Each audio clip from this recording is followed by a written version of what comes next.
तू कन्याव अगं रिक्षा भरायला टाईम आहे अजून तर लय स्पीड मधून आपण खागिनीचं औषध घेऊ लय आळी झाली त्याच्यावर चल त्याला पण सांग खाली.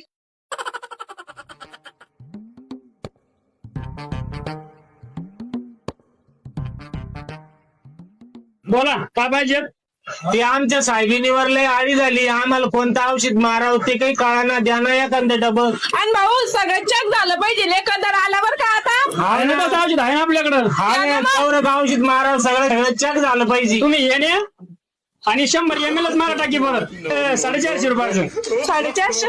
हा म्हणजे मोठे साहेब आली चलते हे 450 आहे का दादा साहेबींवर मारणं होतं आळी मारायचं हे गवताचं औषध आहे आमच्या आळीच्या खाली आळीचं पाहिजे, म्हणत होतो आळी. आळी का? हा मला वाटलं गवत चेक झालं पाहिजे नाही बाप्पा असं नका करू आळीसाठी स्पेशल हा देऊन टाकाय